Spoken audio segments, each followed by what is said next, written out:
Okay. Yes, we do spell it the same way. Okay, and we are live.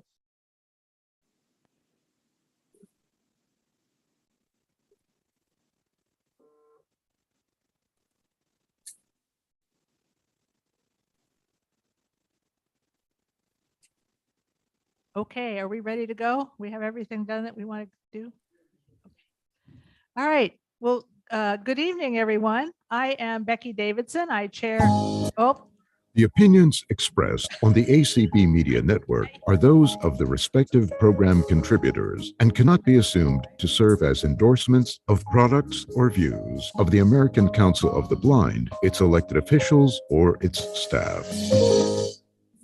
This is ACB Media, the broadcast home of the ACB 2022 Conference and Convention. Here, there, and everywhere.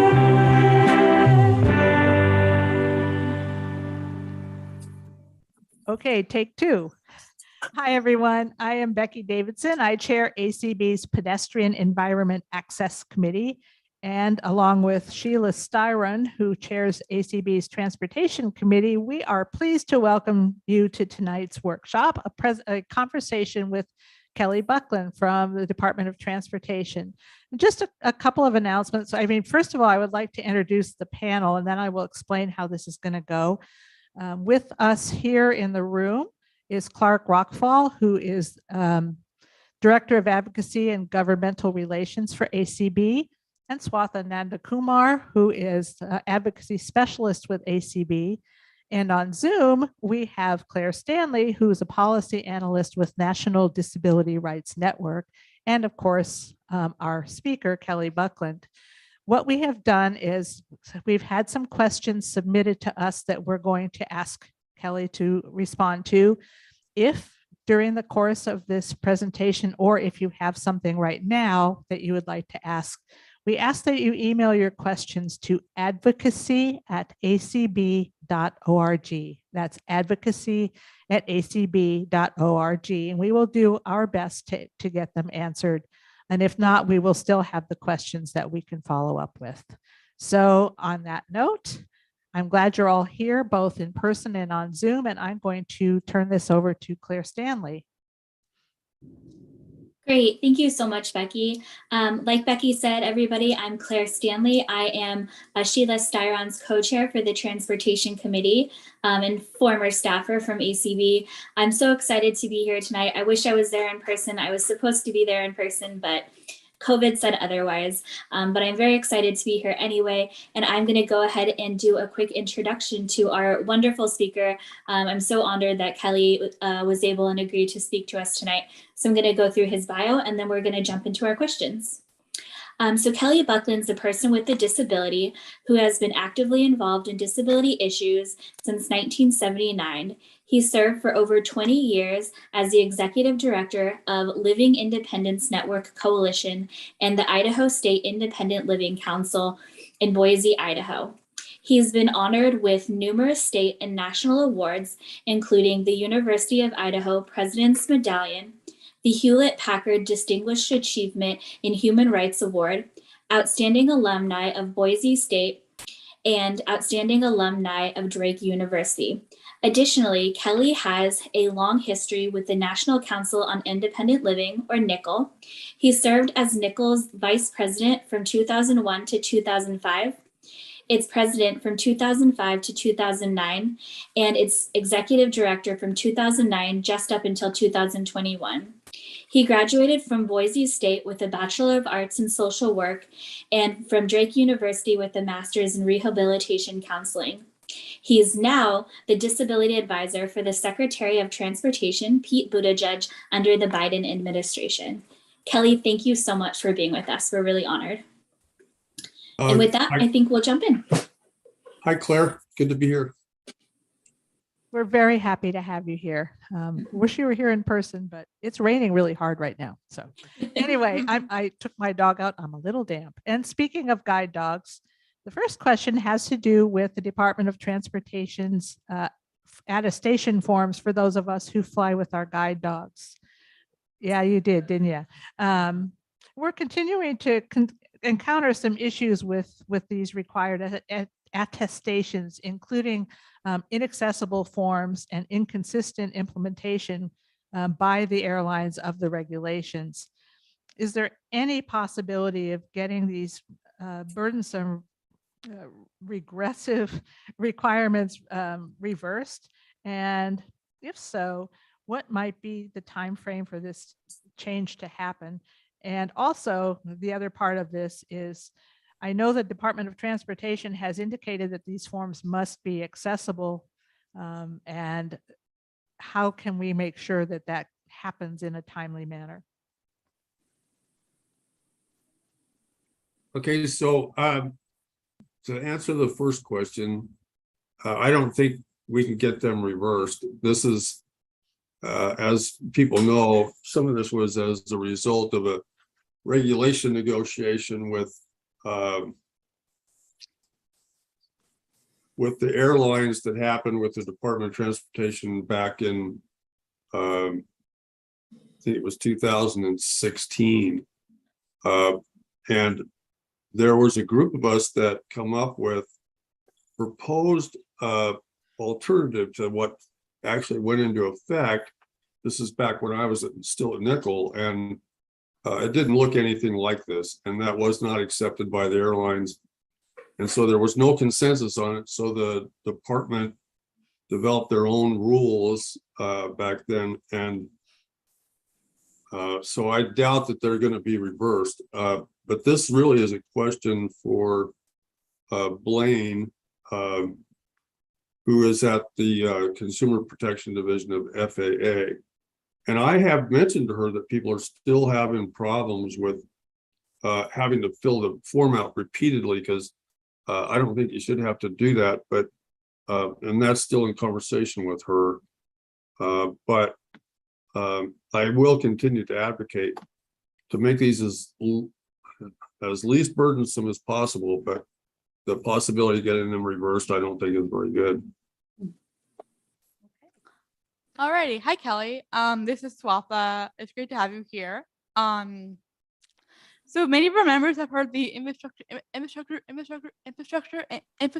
and Jobs Act, or IAJ. But many might not know how to use the programs, the laws, funding, and programs. So how may our members use this law, the IAJ, and its funding to improve their neighborhoods and environment around them? So there's a couple of things I think you can do that would be really helpful. One is if you're not following the notice of funding opportunities that are coming out of the department, I highly recommend you do that, because we are sending out notices of funding opportunities, and I'm not exaggerating, almost daily. With the Jobs Infrastructure Act that you're talking about, Swatha, and then the on top of that, the bipartisan infrastructure law, there's almost $1 trillion that we're spending. So I mean, I still have a hard time even wrapping my head around how much money that is.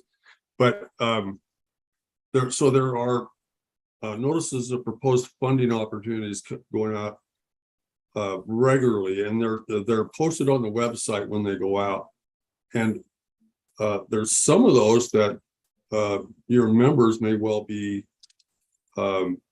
eligible to apply for, but you should watch the ones that your state can apply for as well. And there are requirements for them to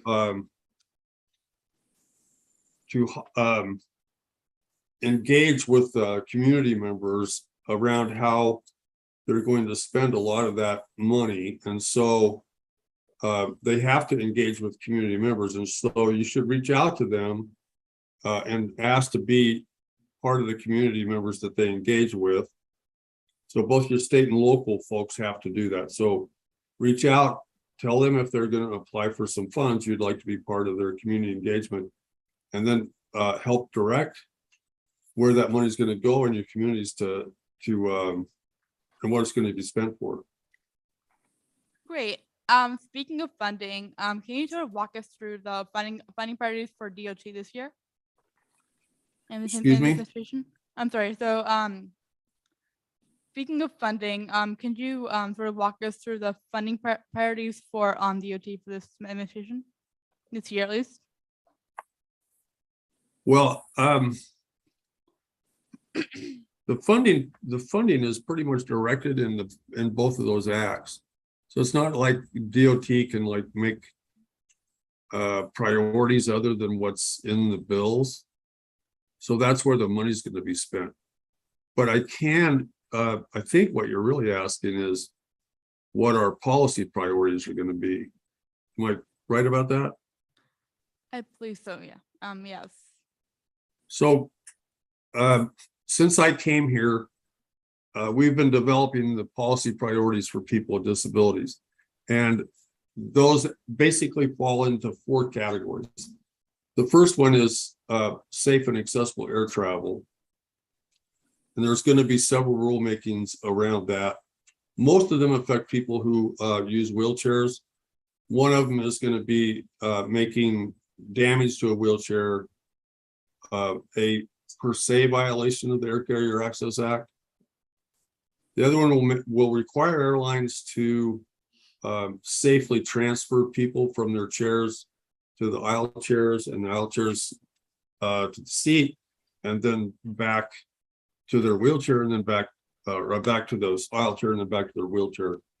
And by that we mean by not harming people, because right now, I don't know if you've heard this, but the PVA did a study or survey, and out of like 1,500 people, I think 20% of them said that they had been dropped during the transfer.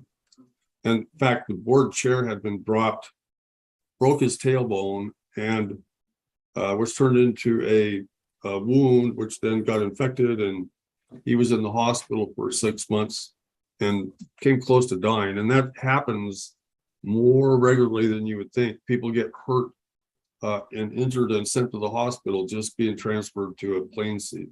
So that is the second one. And it would require also for them to be, the personnel who are doing that, to be trained at least twice a year. Now, the particulars about who's going to do the training and all that sort of stuff will have to sort of be delineated in the rule. But that's and then the real fix to that is basically people being able to fly in their own wheelchairs. So we're going to be doing some research and some planning around how we get from where we are now to people actually being able to fly in their own wheelchairs. The second one, the second pillar is what's known as PROAG, or the Public Rights of Way Accessibility Guidelines. And we're working with the Access Board to get those finalized. It looks like they may be out like around the first of the year.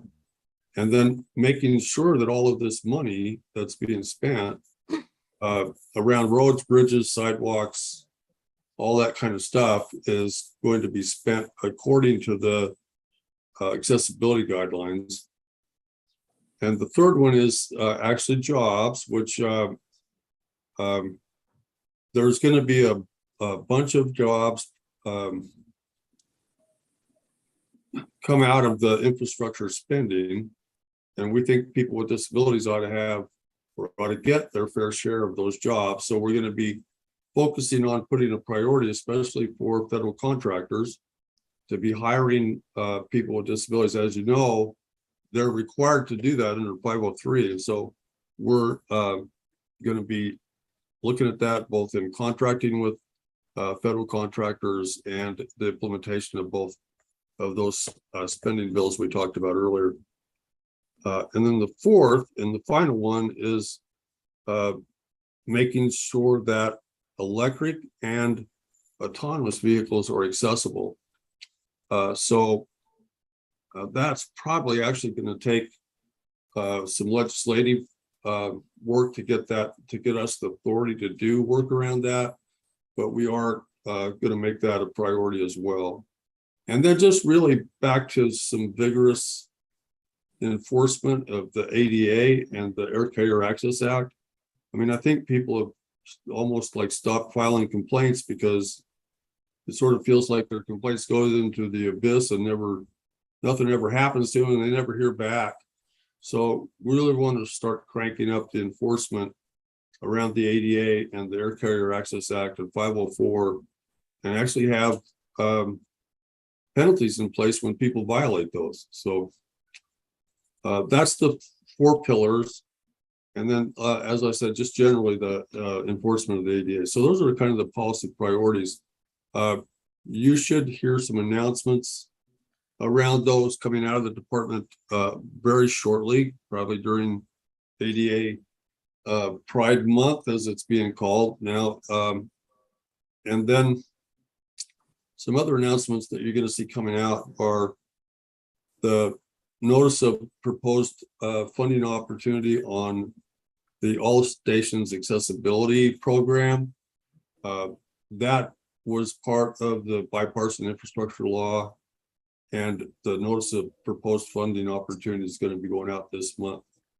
And the Air Passengers with Disabilities Bill of Rights will also be coming out and being published this month. In fact, probably this week. So those are some other announcements that have come out in regards to policy. Okay, well, thank you, Kelly. This is Becky again.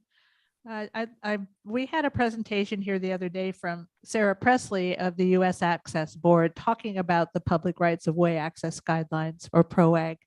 I'm wondering if you could talk a little bit more about how the DOT is working with the Access Board to jumpstart this process, and also as it relates to the Manual on Uniform Traffic Control Devices, which is the first time I've said that without stuttering, or the MUTCD. Or the what? The MUTCD, the Manual on Uniform Traffic Control Devices. Well, I'm not too familiar with that, so I'm not sure I can speak to that. I can get back to you about it though. But as far as PROAG goes, so the way this works, and I'm really I'm starting to understand after being here a little bit that there are actually a lot of stuff we work with the Access Board on. I didn't really realize how closely the Department of Transportation works with the Access Board, but there's a number of things that we work very closely with them on. The accessibility of electric charging stations is one of them we're working with them on now, as well as PROAG, as well as train regulations. I mean, the list goes on and on. There's really a lot of things we work together with them on. But as far as PROAG, we have been working on that with them for some time. Right now, that's kind of in their court. We've been going back and forth with them on some the stuff that the Federal Highway Administration has been asking for in there. So it's sort of like a give and take thing. And then also, you probably know that the Department of Justice is involved in a lot of these things as well. So it's really kind of a three-way working relationship between us, the Access Board, and the Department of Justice. And if you'll give me that, like in the chat or something, the name of that, I'll go back and find out what we're doing around that and get back to you. Kelly, this is Claire. We'll make sure to get that to you via email. Oh, great. All righty, Claire. Oh, sorry, Kelly. This is Swatha again. Thank you. So can you sort of go through or talk about the DOT's plans around the ASAP, or the All Stations Access Program? Yeah, you're kind of muted to me, Swatha. I can barely hear you. Okay, I apologize. I'll get close to the mic. So can you talk about the DOT's plans around the ASAP or All Stations Access all stations access act or access program? Yeah, as I mentioned before, the notice of funding opportunity is coming out this month. In fact, I just reviewed like a draft of it today. So the announcement will be coming out, and the notice of funding opportunity will also be coming out. And that really talks about how it's going to work, but it's funding to bring legacy stations up to snuff in regards to their accessibility. I think there's like 25% of the stations that are not accessible. And so that money was specifically targeted in the bipartisan infrastructure law toward bringing those stations up to accessibility. So it specifically says in the funding opportunity that none of that money can be spent on bringing a station to be partially accessible. They have to become fully accessible to use the money. There's also a match requirement, like I think it's like 20% match requirement in that. And there's also like an opportunity to use that money to do planning to make stations accessible. So those are some things that I would just kind of highlight around the funding opportunities. So you could use it to do some planning, but you can't use it to just make a station partially accessible, like build a ramp that goes nowhere kind of a thing. I mean,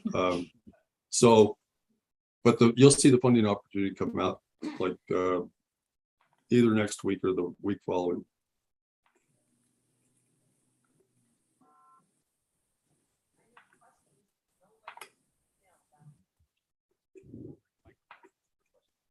Yeah, we can do that. Okay, Claire, I think you're up. Oh, thank you, Becky. I apologize. I lost my place on the list. And this is Claire. Just as before we move on, as a brief intermission, I just want to remind people that as we hear Kelly speak, if this is triggering any questions, or you just have any questions elsewise pertaining to Department of Transportation, again, please email them to advocacy@acb.org. That's advocacy@acb.org. So when we have some remaining time, we can answer questions that you guys have. Okay, so Kelly, in June, the California Public Utility Commissions certified an autonomous vehicle provider to begin charging fares for trips taken by AVs in San Francisco. So how is the Department of Transportation working to ensure that AVs are accessible to people who are blind? And how are state and local governments, and I should say, how can we prevent state or local governments from placing licensing barriers or other restrictive requirements in place that would prevent somebody with a disability from utilizing this new form of technology? Yeah, well, currently we don't really have any authority to prevent them from doing it. Or to require them to work with us. That's why I mentioned earlier, it's probably going to require some legislation to give us the authority to do that.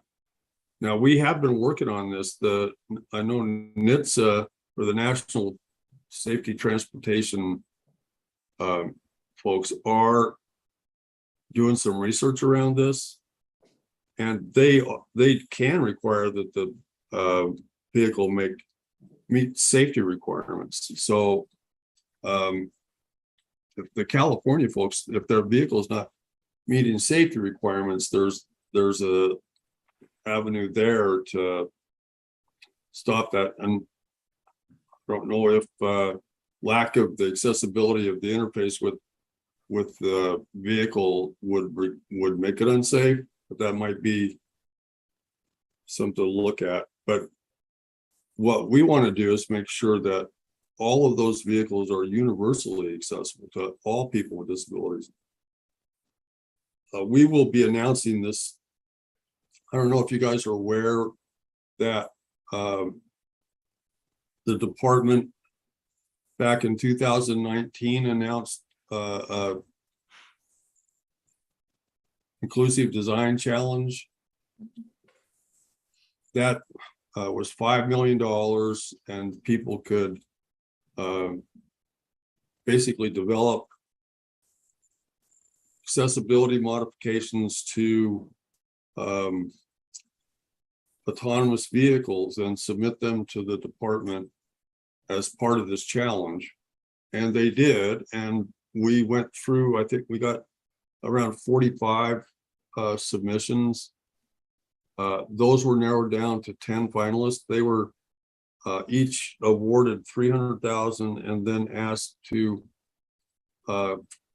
continue to work on their proposals and resubmit. And then we narrowed that down to 3 winners. And the winner will get $1 million. The second place will get 700,000, and the third place will get 300,000.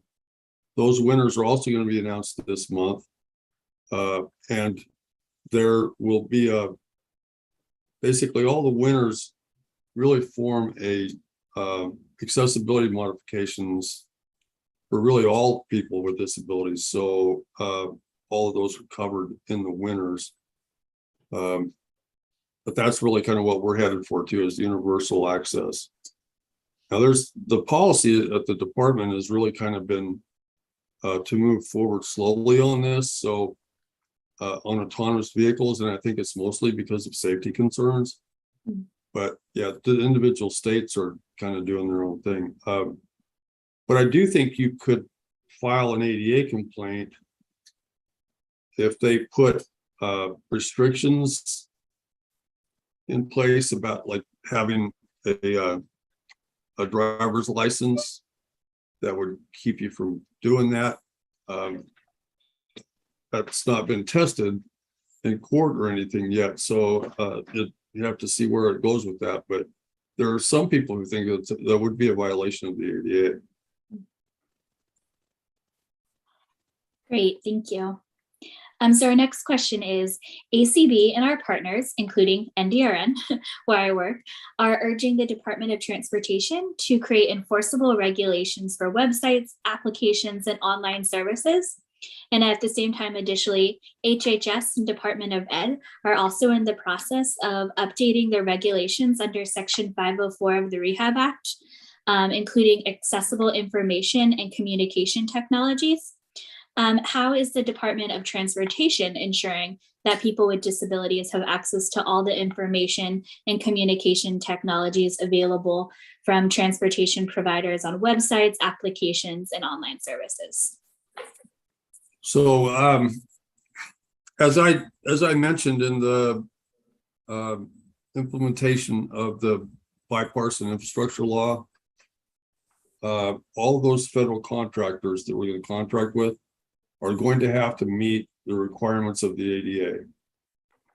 And that's going to include, of course, making their information and the way that people get information accessible, and adhering to 508. So that will be included in any funding contracts that we have with providers. They'll be required to do that. The other thing that I forgot to mention in the priorities is, as well as like a department-wide enforcement of ADA and 504 and the Air Carrier Access Act. Also, one of the other priorities that I have in those is to make sure that all of the information and meetings that the department holds are accessible to all people with disabilities. It's not there yet. In fact, it's not probably close. I think the website is pretty close to being compliant with ADA and 508, but the way that we provide interpreters and CART at meetings certainly is not there yet. So. Okay, this is Becky again.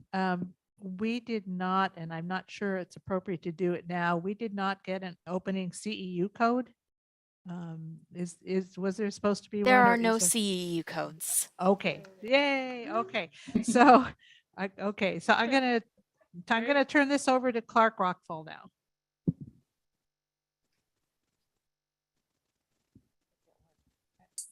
Is there someone who would be willing to be a mic runner to answer? Okay, great, thank you. Well, hi, Kelly. This is Clark Rockfall. And because Ray Campbell is our mic runner, I'll ask a question that I know is. No, who is it? Oh, it's Michael. Excuse me. Well, I'll still ask Ray's question for him. So Kelly, this kind of dovetails on the last question related to online accessibility.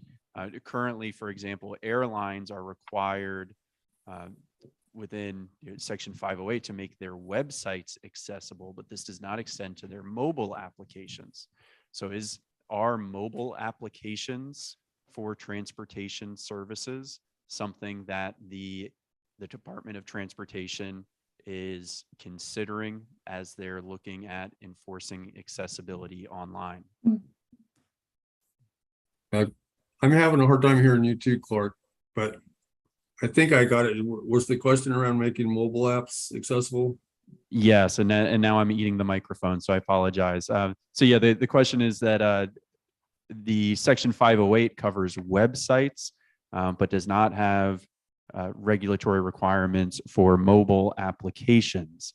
So is the Department of Transportation working to ensure that information provided by airlines and other transportation providers through mobile applications will also be accessible to people with disabilities?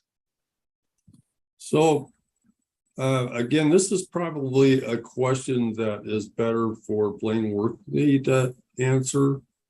But my understanding is yes, that they are working toward that and working toward requiring it, because a lot of people, that's how they access the airline website, especially in airports. So that's my understanding, is they are working toward that if they don't already require it. But I can go to Blaine and ask her specifically to answer that question and get back to you on it.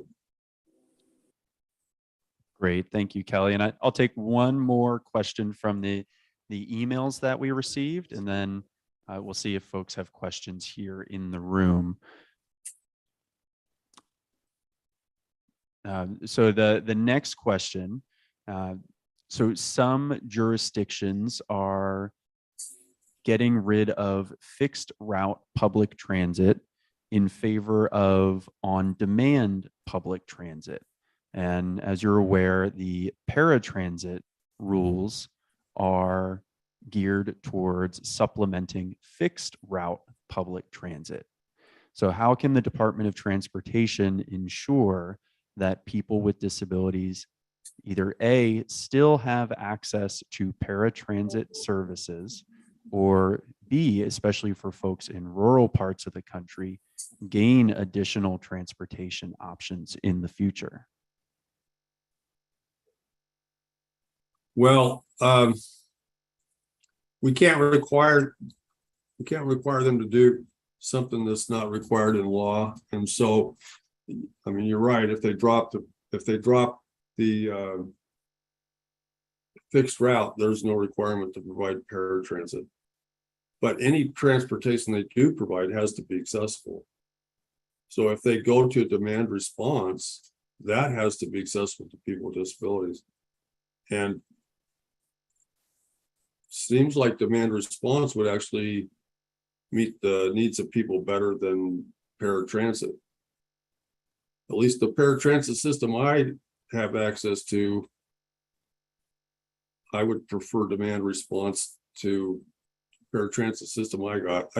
I don't use it. It's so bad. I don't even use paratransit. It's just takes hours to get anywhere, and they're late picking you up and late picking you up to take you back home too. So anyway, in fact, I think if you look at public transit, the least or the worst performing part of public transit is paratransit. And I think some of the places that have implemented demand response, people with disabilities are really pleased with the way it's working. New Jersey's the one that comes to mind for me. Because I think they may be one of the ones that dropped their fixed route, but I didn't actually know that people were dropping their fixed route. I knew they were expanding their on demand or their demand response stuff. I didn't know they were dropping the fixed route. All right. And do we have our mic runner ready to take questions here in the room? I don't see anyone with their hand up, but I have a question. Oh, is someone? Yeah. Oh. Okay, I'm coming. Thank you. Hello, my name is Kathy Lyons. I am the chair of the Pedestrian Safety Committee of the American Council of the Blind of Western New York. And I wanted to talk about two things. First of all, in the manual on uniform traffic control devices, that's a lot of words that maybe don't say much, but it's the manual for traffic signals and how you make them accessible and all that. So the manual does a good job of explaining what an accessible traffic signal is, but there's no wording in that manual that would require anybody to install one. Now, that might be something for the access board instead of transportation, but I think they need to tighten up that language in that manual.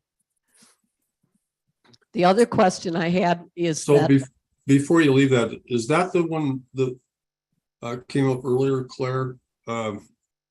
So you're going to send me that, and so I can follow up on it and then get back to you. Okay. Okay. And my second question is that I've heard that in Sacramento, they have cycle tracks and there's a trapezoid that separates the sidewalk from the cycle track. And if a pedestrian needs to catch a bus, that pedestrian has to go over this cycle track and out into the street to get on the bus. And I think that is dangerous.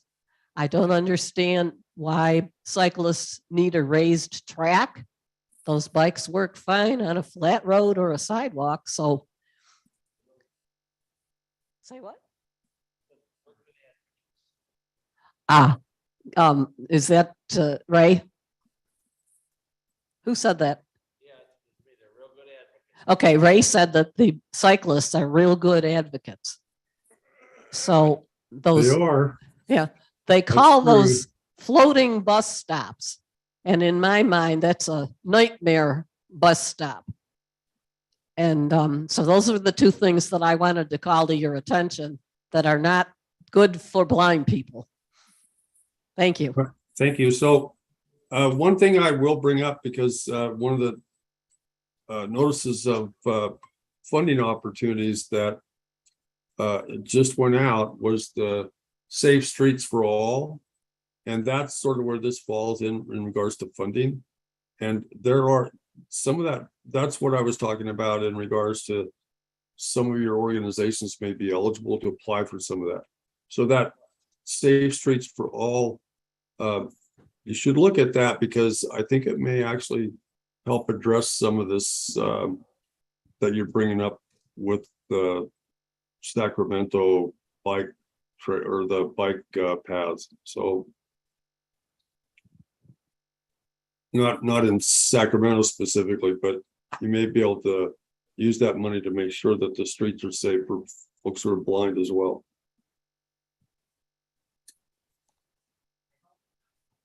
Thanks, Kelly. Any more questions here in the room? Yes, we got one. Hi, my name is Matt Baker. I actually work for one of the manufacturers of the accessible pedestrian signals, and really enjoying being here and listening to the things that are important to you guys. I was just going to help with a couple of the questions there on the MUTCD. So the relationship is between the FHWA and MUTCD. So the FHWA puts the MUTCD out.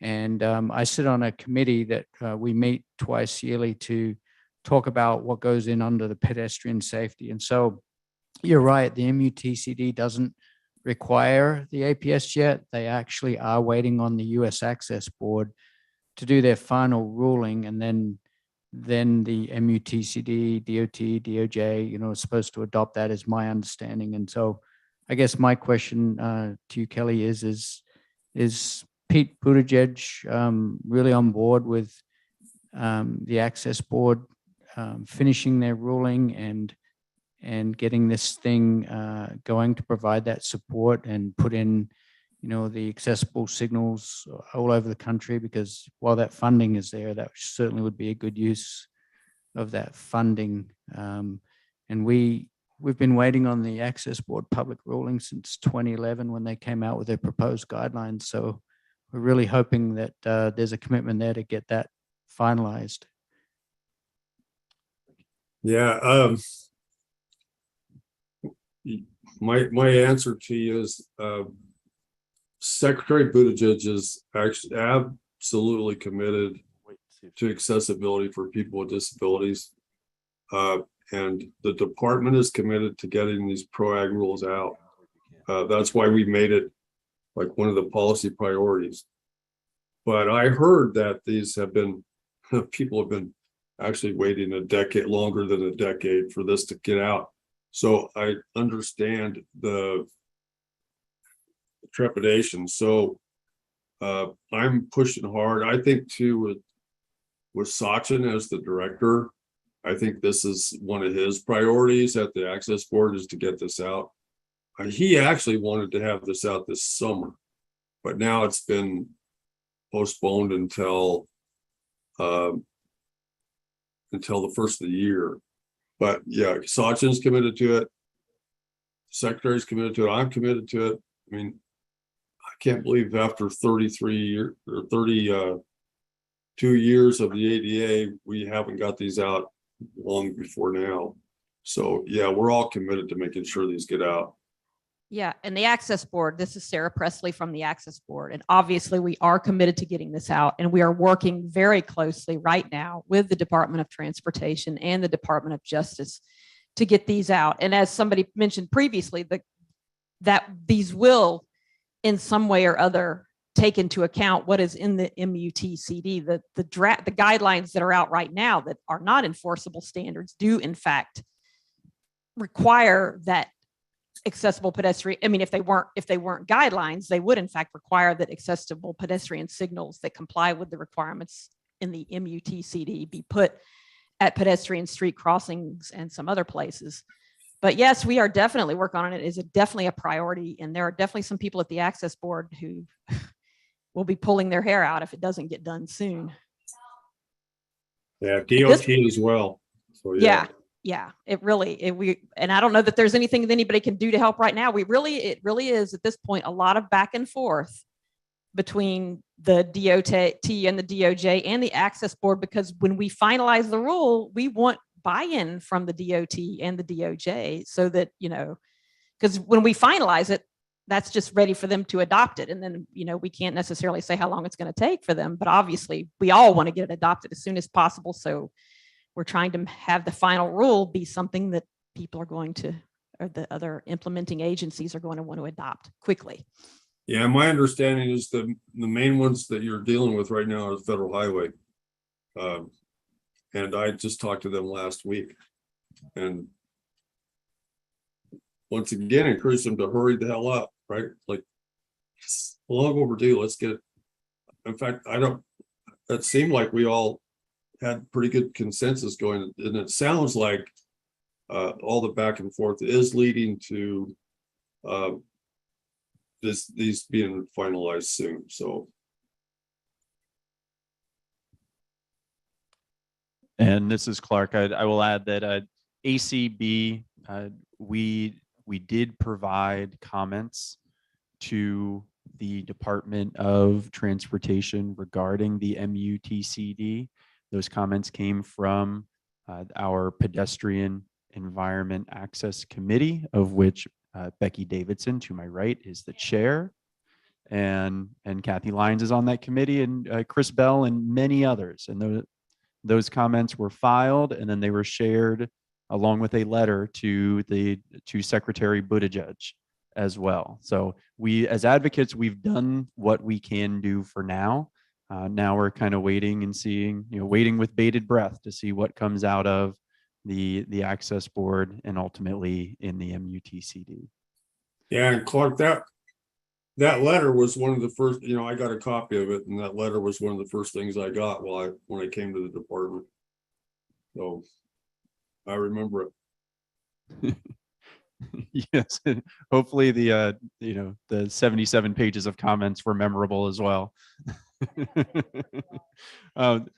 Kelly, there's another question that we have here from over email, and it's asking whether the Department of Transportation has any jurisdiction over the accessibility of information provided online by bus companies, interstate bus companies, regarding their websites, reservations, complaints, and refund processes.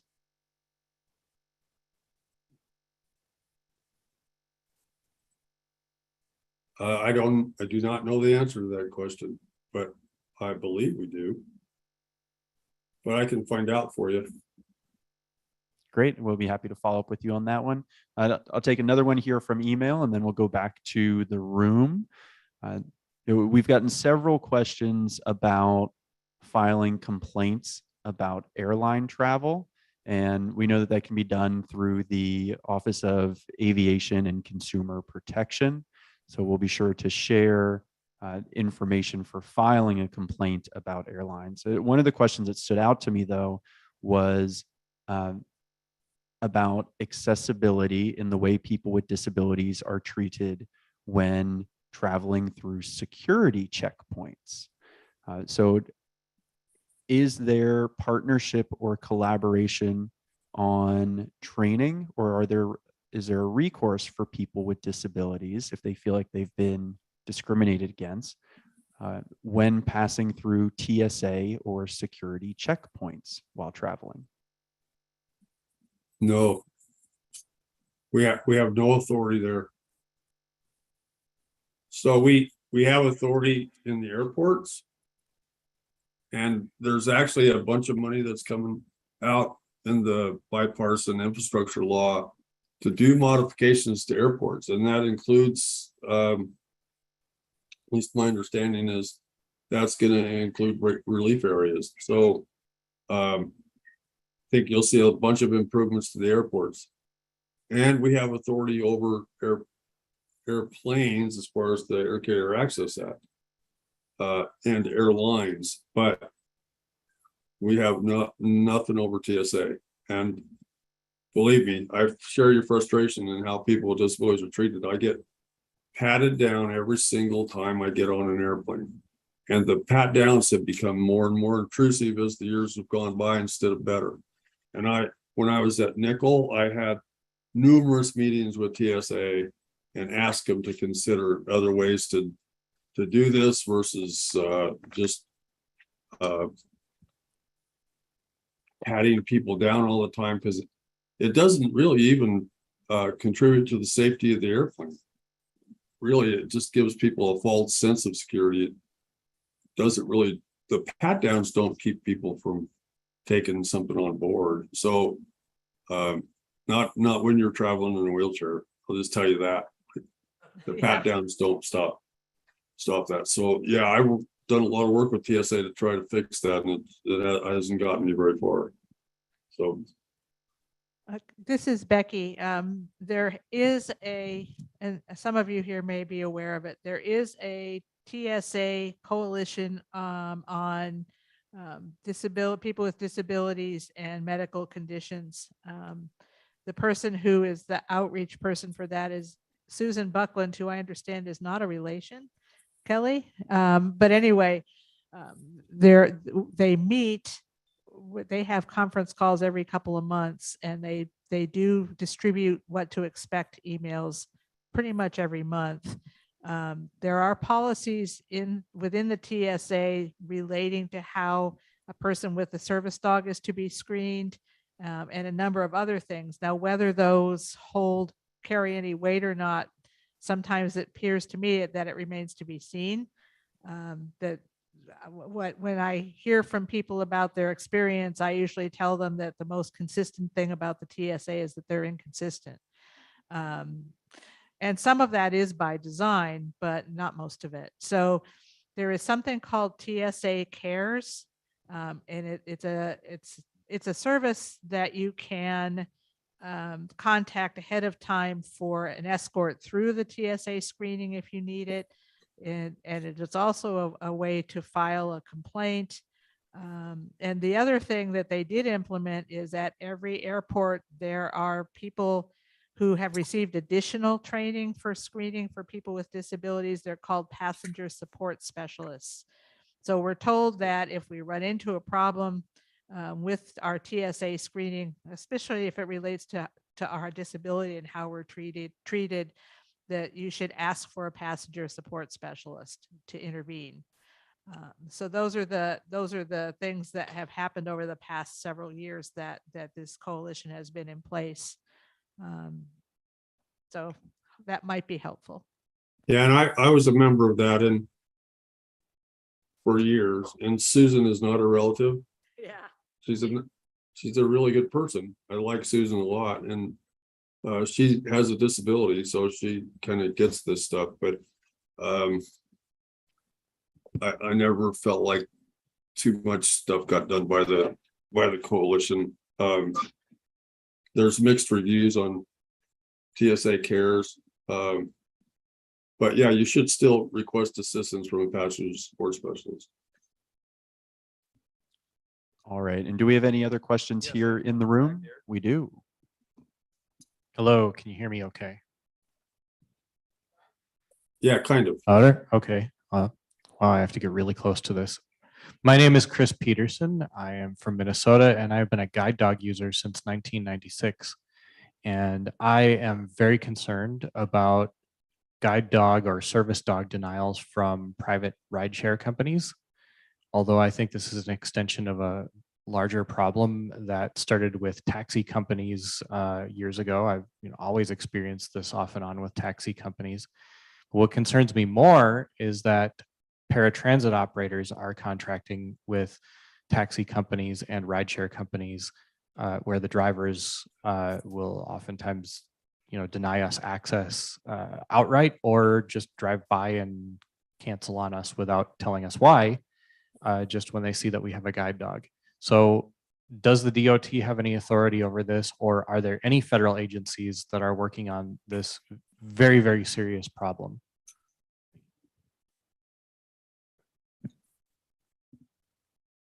Well, I think there's a lot of people working on it.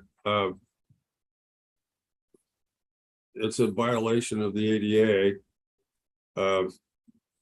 Claire, you and I have worked together on Uber for a long time to try to fix this stuff too. I mean, I think there's commitments on the part of the company, and certainly is part, the bus operators, I think, are committed to ending that practice, but it still seems to continue to go on.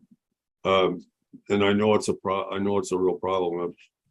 I've witnessed it, so I do know it's a problem. But it's not really under our authority at the DOT. It's really under the authority of the Department of Justice. This is Claire. DOJ was working on a different but a related Uber issue that they were bringing to court that had to do with the extended wait fees those of us were paying if it took us longer to find our rides, which for most of us with disabilities, especially those of us who are blind, it's hard to find the driver. And so the clock starts ticking and you pay additional fees. So anyway, they were working on that lawsuit against Uber, which I know and recognize is not service animal related. But one thing we talked about at my job, at least, was while the door is open with Uber, let's raise noise. So for that lawsuit, you could report violations of that problem.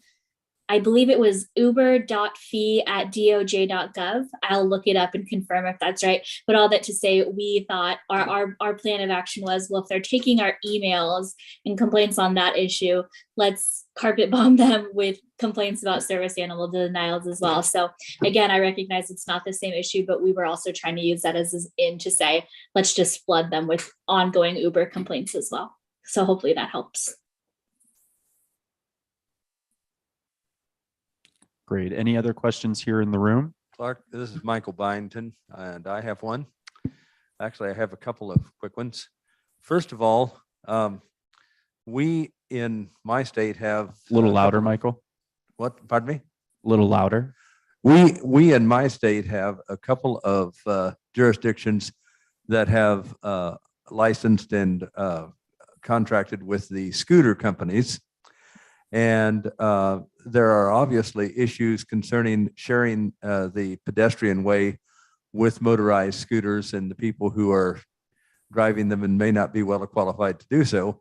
But a bigger problem that has been called to my attention and that I have seen as a certified orientation and mobility specialist is in our downtown area, scooters are very frequently parked across detectable warnings, parked across wheelchair ramps, parked in ways that completely restrict the accessible path of travel that is required.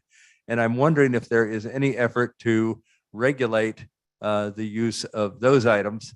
My second question concerns is, and this is a very quick one, we have paratransit providers in a couple of jurisdictions that have extended the window at which they say one has to be prepared to receive their ride from 30 minutes to 40 or 45. And I'm unaware of a change in the regulations that allowed that, but I may have missed it. Thank you. So that the answer is that no, those regulations haven't changed. So that's not a change on the federal part.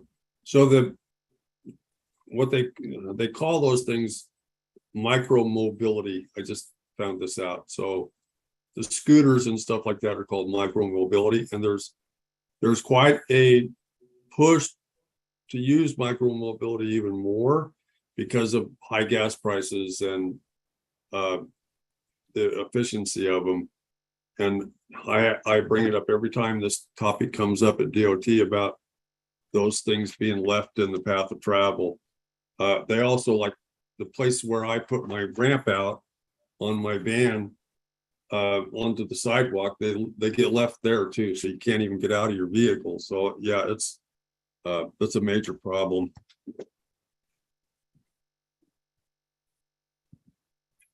But it's not under our authority. I do have to say that it's not DOT. It's that, again, that's a Department of Justice issue. Okay, thank you. And Kelly, this is Clark. One more question over email regarding the All Stations Access Program. And the questioner is asking whether this extends to commuter rails and subways in addition to the legacy or historic interstate or Amtrak rail services. The answer is yes. So regardless of the type of rail, if it's a historic station that is inaccessible, they can apply for these funding grants to improve the accessibility of the stations. Yeah, they call them legacy stations. So mostly their stations were built prior to the ADA, but you'll notice in the funding opportunity announcement that it does extend to subway stations. So if there's like a lack of an elevator at a legacy station in the subway, the funding could be used to fix that. But again, it couldn't be used just to do an elevator. You'd have to make the entire station accessible. You see what I'm saying? So they don't want you to put an elevator in and then you get up to or get down to the level that you need to get to, and then you still can't board the train. I mean, so yeah, the whole station needs to be made accessible, but it does extend to subway and other rail. So Great. And this one is not from the audience, but that's part of the privilege of being up here on the dais. Kelly, in May, ACB was excited to be part of an announcement that a service called Waymap for accessible indoor-outdoor navigation and wayfinding will be deployed in the entire Washington, D.C. or Washington metro area transit system, including all train stations and bus stops of the system. Just curious if to hear your thoughts on the use of technology to make indoor navigation and wayfinding through public transportation systems more accessible, whether that be rail or airports. yeah, I think we should expand it. So one of the other things that I actually have made part of the priorities is data.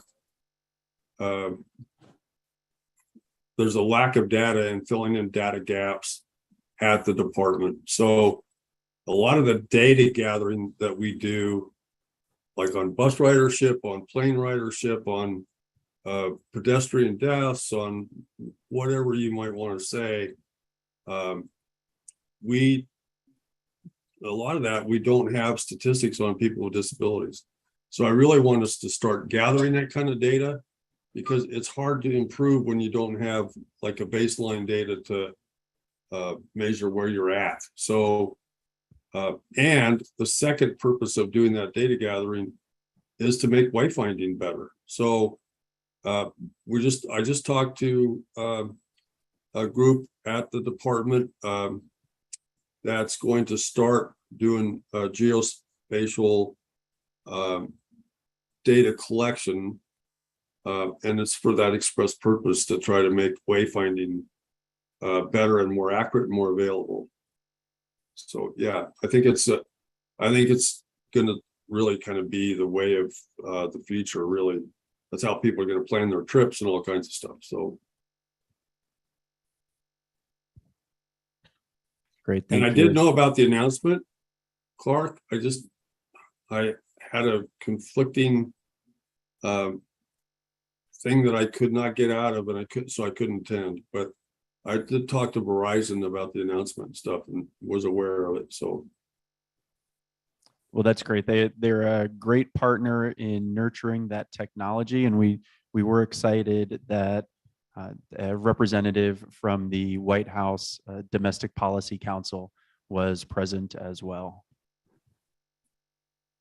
All right. Any more questions here in the room? Not seeing any. Somebody wave your hand if you've really got a question. All right. And I will ask my fellow moderators. Claire, do you have any questions that you would like to ask?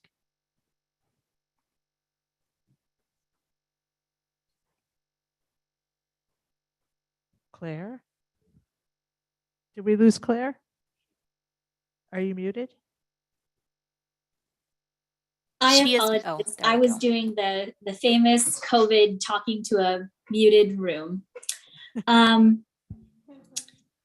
No, I don't think I have any questions. Everything's been really interesting, Kelly. If we want to learn more about the priorities that you were talking about that you guys have focused on, is there any resources or materials that we can access to kind of see what's going on at DOT as it evolves?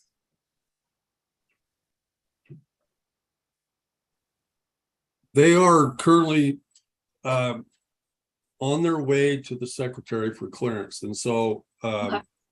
as soon as they are signed by the secretary and adopted then they'll be adopted by the department.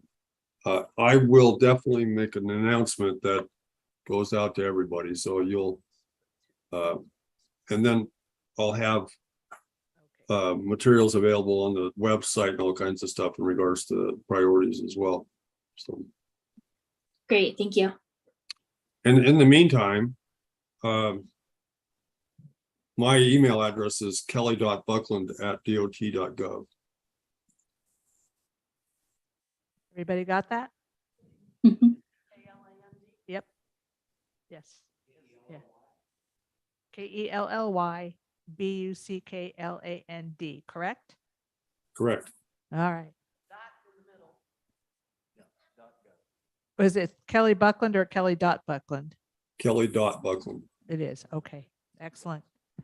I don't think we have any more questions. If there's a question that we did not ask that you sent in, we'll respond to you in writing. And Kelly, do you have any closing remarks? Just that I will get back to you on the questions that I didn't have answers for. So Claire, you'll email those to me and I'll get back. I'll follow up and get back to you guys about those. Yes. And just thanks for having me. It's been a real pleasure to be with you guys tonight. Just as a BTW, it's raining in DC too. So I was gonna say, when you guys were complaining about Omaha, I kind of smiled and said, well, we're having it here too, so. It's everywhere. I have Yeah. to say though, in the middle of the wind and rain, it was kind of interesting walking across that sky bridge. It was pretty cool stuff. All right, well, I think we're ending a little bit early, but I don't know that anyone will complain about that. So I really appreciate all the questions, the thoughtful questions from the room and from the email. And I hope everyone who's been listening on ACB Media and Zoom feel comfortable emailing your questions to advocacy.org. And also, I'm sorry? Advocacy@acb.org. That's it. Yes. Yeah. And some of those questions will probably be referred to either the Pedestrian Environment Access Committee or the Transportation Committee. We're working on these issues as well. So we thank you all for coming. I hope you're all having a great convention, and everybody stay safe out there wherever you are, and keep on advocating. Thanks, everyone. Thanks, Kelly. bye, everybody. I'm now going to end the webinar.